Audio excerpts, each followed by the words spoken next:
A pressão é forte para cima desse atual elenco do Vasco da Gama. Domingo contra o Internacional é de fato vencer ou vencer, tanto para a permanência do Maurício Barbieri à frente da equipe, quanto também para a sobrevida do Vasco no Campeonato Brasileiro e um respiro com relação à atual situação. Quarta, houve protesto no CT Moacir Barbosa, um protesto importantíssimo, um protesto onde mais de 15 milhões de torcedores vascaínos foram representados por um pequeno grupo que estava presente no CT. Mas um protesto que não vem ecoando bem, tanto internamente, dentro do Vasco da Gama, dentro do próprio CT Moacir Barbosa, quanto internamente, mas se tratando de 777 Partners. Informação que temos a trazer aqui a vocês hoje neste Acorda Vascão é que o protesto, a cobrança realizada pelas torcidas organizadas no CT Moacir Barbosa na tarde dessa última quarta-feira repercutiu mal entre as lideranças da empresa norte-americana. A gente vai falar sobre isso aqui a vocês.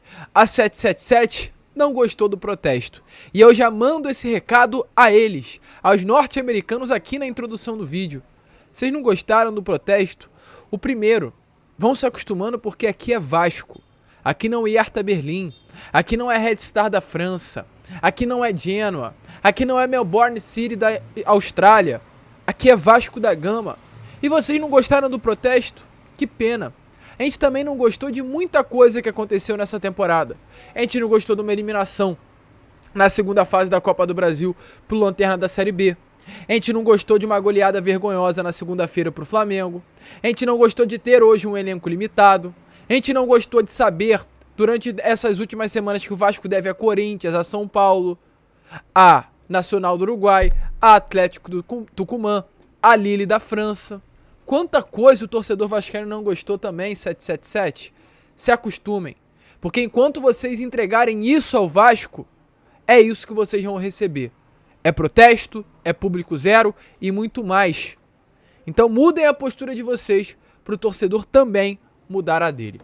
A gente vai falar sobre isso aqui neste Acorda Vascão agitado para vocês nessa sexta-feira, que promete inclusive muito. Além disso, falaremos também sobre a escalação para essa partida do próximo domingo contra a equipe do Internacional. Expectativas de mudança entre os 11 iniciais, entre os 11 titulares, e vocês vão ficar ligados assistindo esse vídeo. Porém, é claro, torcedor, antes de começar o vídeo, antes de deixar você muito bem informado sobre o nosso Cruz Maltino, como eu sempre faço aqui no canal, faço questão de dar as boas-vindas, se é que é possível, a todos vocês que estão chegando ao canal do Gigante Vasco pela primeira vez. Para quem não me conhece, eu sou o Lucas e você está no canal do Gigante, o canal do torcedor vascaíno. É um momento duro, é um momento complicado, é um momento difícil, mas nós estamos aqui para informar a vocês principalmente, pois é a nossa prioridade, com muita seriedade, muito profissionalismo, deixar você muito bem informado sobre o nosso Vasco da Gama.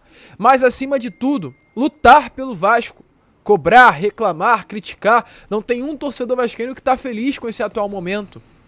Então a gente está aqui para ser a sua voz. Eu falo a gente, porque assim como o canal do Gigante, tem outros canais aí que também falam de Vasco, que lutam pelo Vasco, que estão chateados, criticam, reclamam, cobram, colhem nesses canais. Vamos juntos tentar construir um Vasco melhor.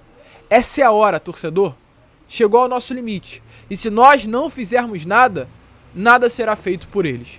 Então conto com você, conto com a sua inscrição. Se inscreva no canal do Gigante, ajude o nosso crescimento, nos dê mais voz, deixe aqui também embaixo o seu like, o seu joinha, o seu gostei, como você preferir chamar, é completamente essencial para a divulgação do nosso conteúdo, para o crescimento do nosso canal e, é claro, também aqui embaixo, deixe nos comentários sobre o que você vem achando sobre esse atual momento. Tranquilo, rapaziada? Mas vambora, né? Sem muita enrolação, gente, falar logo de Vasco. Eu quero começar aqui primeiramente este Acorda Vascão bastante agitado, falando sobre o que aconteceu ontem no CT Moacir Barbosa. Depois de falarmos sobre o que aconteceu ontem, a gente fala sobre o que foi repercutido do que aconteceu quarta, né? Dia do protesto no nosso centro de treinamento. Ontem teve treino. Ontem o elenco do Vasco foi novamente a campo visando essa partida do próximo domingo contra a equipe do Internacional. Ontem, inclusive, quinta-feira, foi um treino que a gente começou a observar as mudanças que o Barbieri irá implementar para a equipe titular nesse jogo do próximo domingo. O Vasco ainda treina hoje, sexta, e terá o seu último treino amanhã, sábado, às vésperas do jogo, lá no Rio Grande do Sul, contra o Inter. Um jogo importantíssimo, um jogo em que o Vasco precisa da vitória. Ontem, como apareceu nas imagens, a gente pôde ver o Marlon Gomes e o Andrei Santos treinando. Os dois treinaram normalmente, segundo informações que tivemos. Inclusive a expectativa é que os dois façam o meio-campo desse atual time titular do Vasco da Gama, time esse que vai a campo. Mesmo diante do Andrei, segundo informações, ter se apresentado com dores no tornozelo, ele participou normalmente da atividade de ontem e exatamente por esse motivo, pela qualidade que tem, pela bola que jogou inclusive no Mundial, treinou entre os titulares. A tendência é que ele forme um meio-campo ao lado do Matheus Cocão, Matheus Carvalho, que foi um dos destaques na partida da última segunda-feira contra o Flamengo. Ou aliás, o único destaque, se é assim que eu posso falar, o único jogador que mesmo na segunda etapa, já sendo goleado, o Vasco apareceu, botou a cara, tentou criar, tentou jogar bola.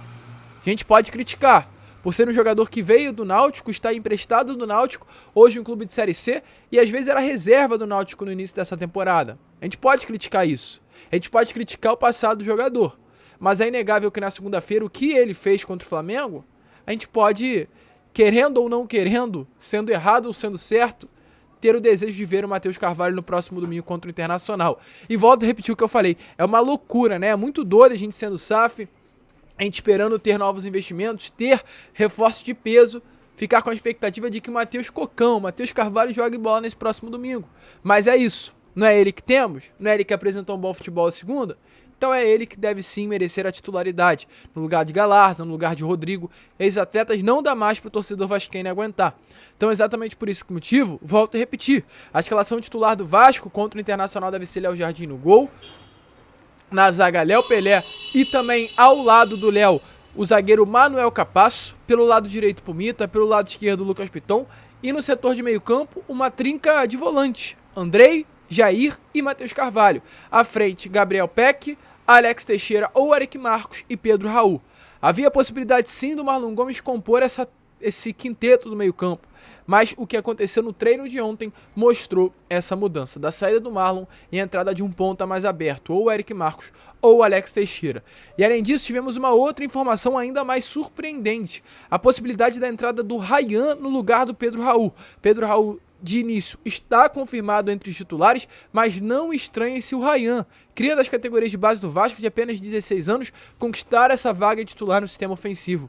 Muitas pessoas vêm reclamando pela ausência do Ryan nas partidas, por ele não estar entrando. Inclusive nessa última quinta-feira, o Vasco jogou contra a equipe do Palmeiras pelo campeonato, pela Copa do Brasil Sub-17, mas semifinal, na quarta, no caso anteontem. O Vasco foi goleado pelo placar de 5-1. O melhor jogador do Sub-17, que é o Ryan, não estava presente, está cedido ao profissional. Mas o que adianta o Ryan também ficar no profissional se ele não joga, se ele não entra, se ele não tem oportunidade? Ficar apenas para treinar, será que vai fazer com que o atleta evolua como jogador? Ficam esses questionamentos. Então, após esses questionamentos feitos, o Ryan deve ter essa oportunidade no clássico, porque Vasco e Internacional é um clássico nesse próximo domingo lá no Beira-Rio. Então não estranhem, não se surpreendam se você ver o Ryan, de apenas 16 anos, ser o titular do Vasco, sendo o centroavante da equipe.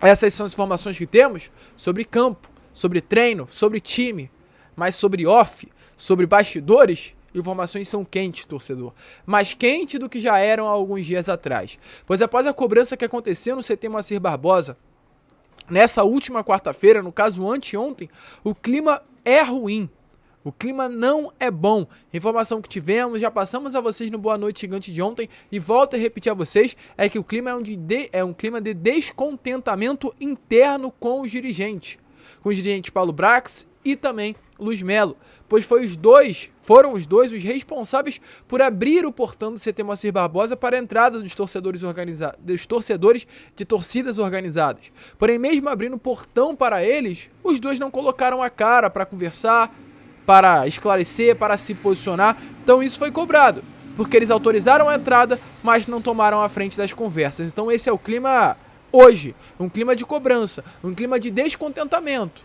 Como hoje, os donos do futebol do Vasco abrem o portão do CT, mas se omitem na hora que os torcedores estão aí dentro do centro de treinamento. Essa é a informação que nós temos. É de todo pior? Não. Porque mesmo diante desse clima de descontentamento, a informação que também temos sobre esse momento que aconteceu na última quarta-feira de conversa é que até os atletas do Vasco ficaram positivamente surpresos, foram surpreendidos com a postura dos torcedores. Pois, como eu falei a vocês no vídeo da quarta-feira, logo após a manifestação, logo após o protesto, foi uma conversa pacífica, uma conversa legal, uma conversa, na minha opinião, que realmente foi uma conversa de um torcedor que ama o Vasco, conversando com aquele jogador que representa o seu grande amor, que é o Vasco da Gama. Uma conversa do tipo, poxa, vocês segunda não jogaram como homem, vocês segunda tem que jogar, vocês vestindo a camisa do Vasco tem que ter atitude de homem, segunda não foi assim. Esse foi o nível da conversa, cobranças, exigências, mas nada de dedo na cara, nada de agressão física, nada de agressão verbal, pelo menos eu não vi isso. Foi uma cobrança pacífica e exatamente os jogadores também perceberam isso. O integrante do Vasco, inclusive, disse que foi muito bom o que aconteceu, muito positivo, principalmente pela postura dos caras, dos torcedores, que foram muito corretos. Então, realmente, uma postura legal, uma postura correta, uma postura decente, uma postura de apoio, porque foi pedido apoio até domingo. Domingo contra o Internacional, o ultimato, a data limite, o último jogo em que o torcedor vascaíno estará entregue ao Vasco, pelo menos a esse Vasco, com esse elenco, com esse técnico, treinador, apoiando. O Léo se colocou à frente e pediu apoio ao técnico Maurício Barbieri, e o Barbieri saiu fortalecido, e é uma loucura, o futebol é louco. Porque o Barbieri, que estava muito pressionado, ainda está inclusive, em baixa, sem moral, o elenco com clima de velório. Agora o clima do elenco é, vamos dar uma resposta. Porque o Léo na quarta-feira bateu no peito e falou, domingo vocês vão ver resultado dentro de campo, domingo a postura vai ser outra. E esse vem sendo o clima hoje dentro do CT Moacir Barbosa. Uma outra postura. Um time, um elenco que hoje sai fortalecido após a conversa com os membros da torcida organizada. Um elenco que ganhou força internamente. Não apenas o elenco, mas a figura hoje que lidera esse elenco, lidera os atletas, Maurício Barbieri. Essa é a informação que temos a trazer aqui a vocês, que o Maurício Barbieri, técnico do Vasco, ganhou muita força internamente no trabalho, saiu muito fortalecido da manifestação que aconteceu, pois ele hoje tem a certeza que sai sim abraçado, que está abraçado com o elenco abraça hoje o Barbieri e vai até o fim junto com o treinador. Essa é a informação que nós temos. Mas mesmo diante disso, mesmo diante de hoje o elenco estar unido, mesmo diante do protesto internamente ter sido visto de uma maneira positiva, pois os membros das torcidas organizadas que estiveram presentes não subiram o tom em nenhum momento, e é claro, também pelas palavras ditas, fica nítido que realmente foi algo importante, teve uma influência positiva, mesmo diante disso tudo, representantes da empresa norte-americana não gostaram. A informação que nós temos é que mesmo diante da postura das pessoas que hoje trabalham no Vasco, dos profissionais que estiveram presentes naquele momento, que vivem o dia a dia do Vasco, vê que esse momento, a quarta-feira, pode ter sido a virada de chave, os representantes da empresa norte-americana não gostaram. Isso não foi digerido bem para os representantes da empresa norte-americana. Inclusive, repercutiu mal entre as lideranças da 777 fora do país. Enquanto algumas pessoas do CT, segundo diz a matéria do GE, tratam essa situação como algo normal no futebol, a informação que nós temos é que o tom foi elevado, segundo os dirigentes da empresa norte-americana, um tom inclusive ameaçador para os norte-americanos, e inclusive eles apontaram uma exposição excessiva aos atletas. Os representantes da empresa norte-americana não gostaram dessa exposição, de ter dentro do CT, ter dentro do espaço de trabalho dos jogadores, membros de uma torcida organizada. Principalmente pela transmissão que ocorreu em live nas redes sociais. Essa é a informação. Pontos que a empresa norte-americana não gostou. Acredita-se que realmente isso não tenha necessidade de acontecer de novo. Mas essa informação é que, de fato, o descontentamento é real lá dos Estados Unidos, lá de Miami, lá da empresa norte-americana, hoje com o que aconteceu quarta-feira no CT. A gente espera que venha a ser a virada de chave. Essa é a expectativa. Esse é o clima no CT. O clima hoje no CT Moacir Barbosa é que é a virada de chave. Quarta-feira foi a virada de chave. A partir do momento que o Léo bateu no peito e falou que domingo iria ter resultado, falou para confiar no trabalho do Barbieri, o clima mudou. Volto a repetir, né? Era um clima de velório após uma goleada pro seu maior rival, e agora é um clima de estamos pela torcida, vamos pela torcida e vamos pela nossa palavra. Falamos que íamos ganhar e vamos partir pra cima do Inter no domingo. Agora não é apenas por mim, agora é pela torcida, agora é pela permanência do Barbieri, agora é pela nossa honra, agora é pelo Vasco, então tem muita coisa envolvida e o clima hoje é esse, é um clima de fato de guerra. Domingo o Vasco vai entrar em campo com outro olhar. Essa é a minha realidade. Se vai ganhar ou não vai, é uma resposta que eu não consigo te dar. Mas o que eu posso trazer com as informações que tenho em mãos é que o Vasco irá entrar com uma outra postura domingo contra o Inter. E a gente espera que ganhe. Mas, volto a repetir, diante disso tudo, o clima hoje é de descontentamento. O protesto repercutiu muito mal lá nos Estados Unidos, lá na empresa norte-americana, e foi como eu falei no início do vídeo, na introdução. Tanta coisa que eu não tô gostando, 777. É uma zona de rebaixamento, é uma vice-lanterna do Campeonato Brasileiro, são promessas não cumpridas. Josh Wander virando e falando que seria a última partida no Carioca do ano passado em que o Vasco entraria numa disparidade financeira, econômica com o rival. Então, vocês falam besteira daí, prometem coisas e não cumprem daí, e ainda querem que o torcedor fique tranquilo esperando a atitude de vocês para ver melhora. Aqui é Vasco, aqui é Brasil. Aqui é Brasil, aqui não é Estados Unidos, aqui não é França, aqui não é Itália, aqui não é Austrália, aqui é Brasil. Aqui é Vasco. Respeitem o Vasco da Gama, respeitem o futebol brasileiro. Não gostou? Tome atitude, traga reforços, dê investimento. Aí você não verá torcedor indo a CT reclamar não, muito pelo contrário. Ir a estádio, ir a São Januário, ir a CT, quem sabe, lotar os muros ali para apoiar. Não para criticar, como aconteceu nessa última quarta. A gente fica por aqui. Esse foi a Acorda Vascão, apenas o primeiro vídeo dessa sexta. E hoje teremos 3 vídeos, hein? 2 horas, 3 horas estaremos aqui com Fala Gigante e 8 horas da noite também com o Boa Noite Gigante, com muita informação. Tranquilo? Vamos que vamos, se inscrevam, compartilhem o nosso vídeo e como sempre falamos com vocês, saudações vascaínas.